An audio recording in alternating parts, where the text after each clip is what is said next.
Bonjour à tous mes très chers Padawan, merci de me rejoindre à nouveau pour une vidéo de réaction à un teaser trailer parce qu'on m'a soufflé ce matin qu'il y aurait un teaser trailer ou un trailer, il s'appelle ça un D23 Special Look, parce qu'il y a la D23 qui est une exposition autour des licences Disney et de tout ce qui se passe dans l'actualité Disney qui est en ce moment aux États-Unis, et donc ils larguent plein de trailers, plein d'informations, il y a eu des trucs sur le Marvel Cinematic Universe également, et là ils ont lâché une bande-annonce spéciale D23 pour Rise of Skywalker, et comme on essaie de savoir en particulier depuis un bout de temps si cette trilogie va donner quelque chose, effectivement je vais vous faire une nouvelle réaction dessus. Rapidement, par rapport aux réactions qui ont eu lieu sur la dernière vidéo, si à la fin de cette bande-annonce je ne suis toujours pas enjoué pour le film ou je n'aime pas le film, je ne fais pas exprès parce que je n'ai pas 8 ans, et comme vous non plus, vous n'allez pas m'accuser de faire exprès de pas aimer un film, on va essayer d'être un peu mature quand même, d'accord ? Je n'ai pas à m'engager à aimer le film ou à pas aimer le film quand je regarde un trailer. Au contraire, un trailer est censé te donner envie ou pas de regarder un film. Donc si j'ai pas envie de regarder un film à la fin d'un trailer, c'est que le trailer avait un problème quand même. Voyons donc de quoi il en retourne avec ce D23 Special Look, et je vous remettrai la première vidéo réuploadée parce qu'il y a eu un problème de son à cause des droits d'auteur sur la musique de Star Wars au début, et quand tu demandes à retirer la musique au début, ça te pourrit le son sur toute la vidéo. C'est super pratique le truc de YouTube, donc je vais vous la réuploader avec son intro au début, comme ça vous aurez une version correcte de la réaction au premier teaser qui était sorti. Passons au D23.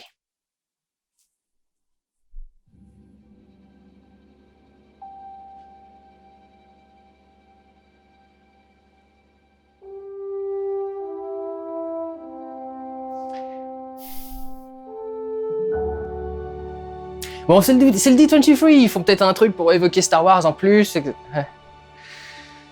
C'est la fin de c'est la conclusion de la saga après tout. Pourquoi pas démarrer la bande-annonce avec ce qu'il a lancé. Vraiment tous les extraits de ce qu'il a lancé. Comme ça, c'est ça qui vous motive du coup dès le début du trailer, c'est on vous remet « Hey, vous avez vu, vous avez bien aimé ça !» Faut pas m'en vouloir, hein, franchement, c'est tellement in your face comme stratégie et comme machin que comment vous voulez que je fasse autre chose qu'être critique par rapport à ça. Ils mettent quand même de la prélogie.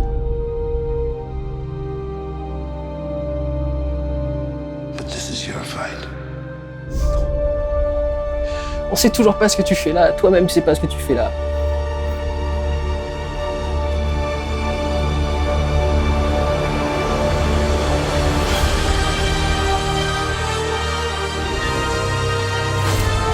Waouh, du monde! Un peu Carrie Fisher. J'aime bien les contre-jours là, c'est joli les contre-jours.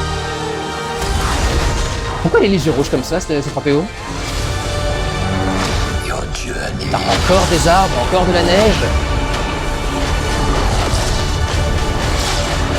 Et ça c'est l'épisode 3, mais au lieu d'être dans un volcan, on est sur un océan.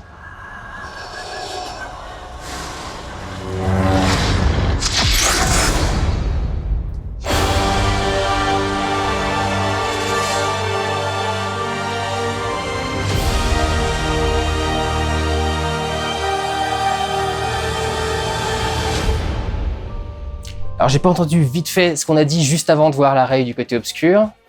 D'accord, ton voyage s'approche de la fin. Ouais. Alors il y a plusieurs possibilités. Si Rey passe du côté obscur, ça veut dire que l'épisode 9 va être un trailer pour l'épisode 10. S'ils sortent ça, ils se mangeront ça dans la gueule à la place, quoi. Si elle passe du côté obscur au cours du film, c'est tellement rapide que, évidemment, ce sera soit une péripétie, soit une ruse pour essayer d'approcher de l'ennemi. Mais honnêtement, ça vend rien de très intéressant, encore une fois, quoi. Quel intérêt de savoir si Rey passe du côté lumineux ou du côté obscur, parce que de toute façon, on sait toujours pas qui elle est. Je tiens pas spécialement à ce qu'elle soit du côté de la lumière, parce qu'elle a rien fait de spécial, ou de spécialement cool, ou de spécialement bien, en étant du côté de la lumière. Elle a pas tué Kylo, elle a pas réglé les problèmes dans l'épisode 7, elle a rien fait, elle a jamais eu de réelle utilité, quoi. Elle s'est battue contre Kylo et elle l'a vaincu une fois ou deux, mais elle a jamais fait vraiment progresser l'histoire.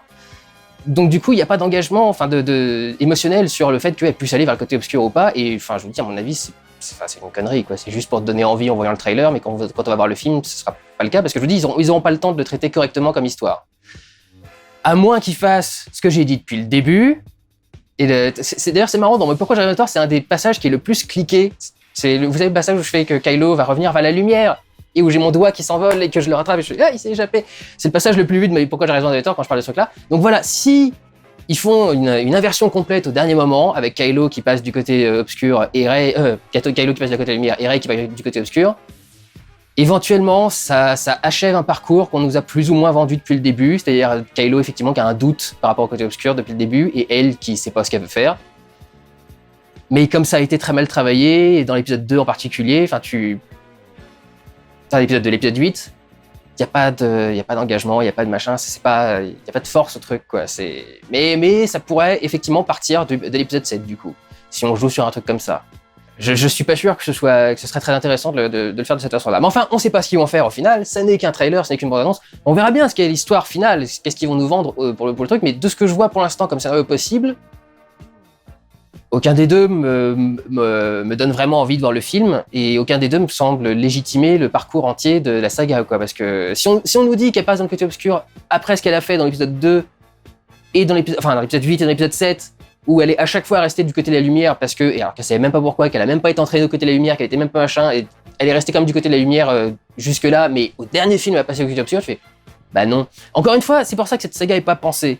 Si ça, un passage où Rey arrive du côté obscur, c'est arrivé dans l'épisode 8, comme Rian Johnson avait commencé à le vendre, mais sans avoir les couilles d'aller jusqu'au bout, là il y aurait eu un truc intéressant, là il y aurait eu un enjeu dans l'épisode 9, là ça m'aurait donné envie de voir quelque chose en fait, justement, d'avoir ces trailers. Mais là, juste une image comme ça, ça sent le traquenard. C'est tout ce que ça sent pour l'instant.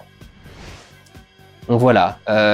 Encore une fois, c'est joli. Hein, et il y a 2-3 trucs qui ont l'air... Mais j'ai fait « Oh, dis donc, il y a du monde, etc. » dans le désert, mais c'est encore une fois un désert, quoi. Encore une fois, c'est quoi les décors de ce film? Un désert, une forêt et de la neige. Et maintenant, ils ont rajouté la mer, parce qu'on avait rajouté la mer du coup dans l'épisode 8. Cela dit, elle était aussi dans l'épisode 7, parce qu'il y avait aussi un petit passage à Acto dans l'épisode 7. Donc on a les 4 mêmes environnements dans tous les épisodes de cette postalogie. Jamais eu un environnement original, jamais eu du sable pourpre, jamais eu un truc, des arbres jaunes, des... Et encore une fois, c'est pas leur faute. Ils ont pas, normalement, il faut 3 ans pour faire un Star Wars. Ils ont eu que 2 ans à chaque fois. Évidemment qu'en 2 ans, tu peux pas te permettre de faire des décors absolument incroyables, ultra créatifs, des trucs de ouf. Ça prend du temps de les préparer, de savoir comment est-ce que tu vas les faire. Est-ce que tu vas le faire en réel, avec des effets spéciaux? Est-ce que tu vas mélanger les deux? Qu'est-ce que tu vas faire avec quoi? Et ensuite, tu passes à la construction, à la réalisation, au tournage, etc. C'est pas des trucs qui se font en 2 ans, en principe, des films de Star Wars. Donc évidemment, tu peux pas être ultra original et que tu fais ce que tu as sous la main. Donc on n'a pas 36 000 environnements différents sur la planète Terre. On a du sable, de la terre normale, quoi, et avec des trucs verts aussi à un endroit, et puis de la neige et de l'eau liquide.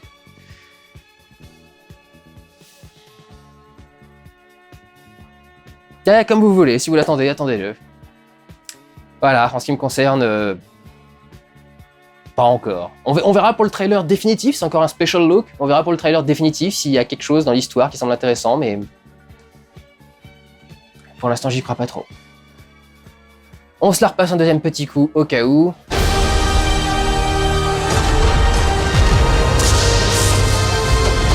Alors oui, truc à remarquer avec le revisionnage, ça enfin, ça te donne une idée de la taille du Premier Ordre. Ça enfin, ça te donne une idée de la menace. Il y a enfin, à l'épisode 9, un plan pour te montrer la puissance de l'ennemi.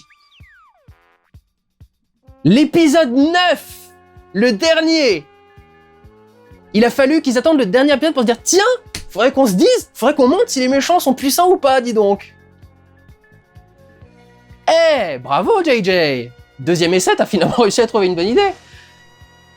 Voilà, tout ce que j'ai à tirer de ce trailer pour l'instant. En attendant le prochain. Prenez soin de vous, allez voir des films. Ciao.